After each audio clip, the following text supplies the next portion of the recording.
नमस्कार. मी आज तुम्हाला कोबी बटाटा भजी करून दाखवते. भाजीसाठी बटाटे चिरले गेले होते आणि नंतर वेगळी भाजी करायचं ठरलं. मग बटाटे काही शिल्लक राहिले, मग त्याचा वापर केला पाहिजे म्हणून मी आज तुम्हाला कोबी बटाटा भाजी करून दाखवते. त्याची आपण रेसिपी बघूया. आवडली तर लाईक शेअर नक्की करा आणि चॅनलवर नवीन असतील त्यांनी सबस्क्राईब करा. चला मग आजच्या रेसिपीला आपण सुरुवात करूया. जसं मी तुम्हाला सांगितलं ना तसं इथं कोबी घेतला आहे. साधारण 2 वाटे असेल कोबी. आणि हे बटाटे आहेत ते भाजीसाठी मी चिरले होते. त्यांना आता मी पातळ करून घेतलं आहे. हे बघू शकता तुम्ही, असे जाड बटाटे होते, मग त्यांना आता पातळ केले. आता हे आहेत ते डाळ भाताची खिचडी बनवणार, त्याच्यामध्ये टाकायचे, म्हणजे सगळ्या बटाट्यांचा वापर होतो. तर इथे पातळ करून बटाटे घेतलेत, कोबी घेतला आहे आणि एक कांदा घेतला आहे, तोही पातळ उभा चिरून घेतला आहे. आता आपण ह्याच्यामध्ये पुढचं साहित्य टाकूया. थोडासा ओवा घेतला आहे, त्याला थोडंसं असं क्रश करून टाकूया, म्हणजे स्वाद चांगला उतरतो. हे मिक्सरमध्ये हिरवी मिरची, 4-5 हिरव्या मिरच्या आणि 4-5 लसूण पाकळ्या ते ह्याच्यामध्ये टाकूया. फिरवून घेतली, क्रश केली ठेच्यासारखं. थोडीशी हळद. बऱ्यापैकी आपली मिरची आहे तरी मी थोडंसं लाल मिरची पावडर टाकते. मी अगोदर थोडंसं मीठ टाकलं होतं, आता थोडं टाकते. थोडंसं याच्यामध्ये आपण तांदळाचं पीठ टाकूया कुरकुरीतपणासाठी. कोथिंबीर घेतली, साधारण अर्धी वाटीच्या वरती आहे. आता ह्याच्यामध्ये आपल्याला पीठ टाकायचं आहे आणि अगदी कमी पाण्यात हे भिजवायचं आहे. इथं 1 वाटी पीठ टाकलं आहे मी. आता काय करायचं, सगळं मिक्स करायचं आहे आणि पाणी जसं लागेल तसं. जास्त पीठही नको आहे आपल्याला आणि जास्त हे जे आपण तयार केलं आहे बटाटा कोबी तेही जास्त नाही लागलं पाहिजे आणि पीठ कसंही नाही लागलं पाहिजे. आता ह्याला अगोदर मीठ घालून ठेवल्यामुळे ते पाणी सोडलं बघा कोबीने.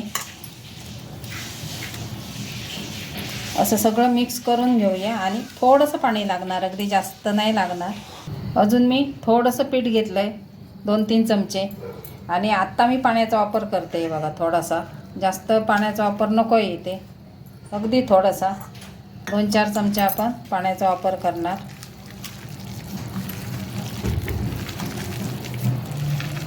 हे बघा, अजिबात आता पाणी नाही लागणार आहे म्हणून पहिलं पाणी नाही टाकायचं. कोबीला चिरून घेतल्यानंतर मीठ टाकायचं, म्हणजे कोबी पाणी सोडतं त्याच्या अंगचं.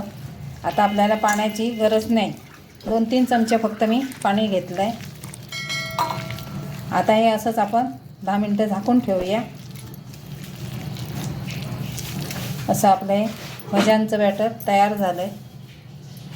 रोजची आपण जी कांदा भाजी करतो ना त्याचं थोडंसं पातळ असतं बघा, पण ह्याच्यामध्ये आपण कोबी टाकला आहे त्यामुळे ह्याला पातळ नाही करायचं, हे असंच ठेवायचं आहे.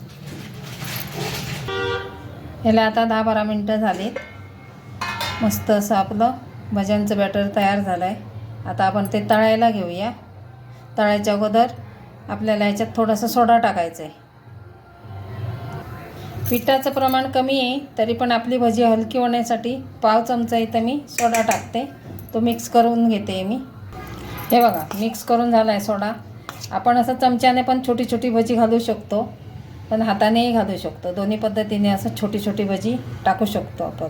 चमच्याने घातलं तर बाकीची भांडी जरा खराब होत नाही, पसारा होत नाही, पण दोन्ही पद्धतीनं आपण घालू शकतो.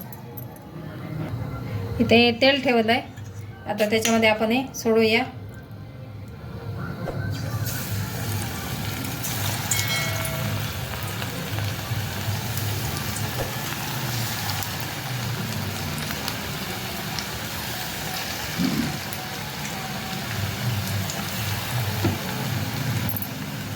ही एका बाजूने झालीत. आता आपण दुसऱ्या बाजूने आता पलटून घेऊया त्यांना.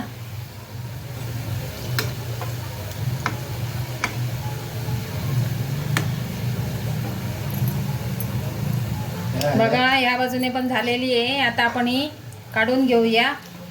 अशी मस्त बटाटा कोबी भजी नक्की करा. लाईक शेअर नक्की करा, सबस्क्राईब करायला विसरू नका. रेसिपी आवडली तर राहिलेली पण आपण तळून घेऊया. मस्त अशी भजी, छान, अगदी थंडी पण आहे. मस्त भज्यांचा आस्वाद घ्या. हे बघा, ही पण झालेली आहे काढून. अजून एक बॅच होईल, ती पण मी तळून घेते. अशी मस्त भजी नक्की ट्राय करा.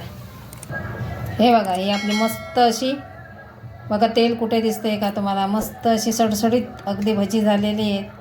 कोबी, कांदा आणि बटाटा. मी कांदा फक्त एकच वापरलेला आहे आणि मस्त छान सुंदर भजी झालेली आहेत. नक्की ट्राय करा. आवडली तर लाईक शेअर नक्की करा. धन्यवाद.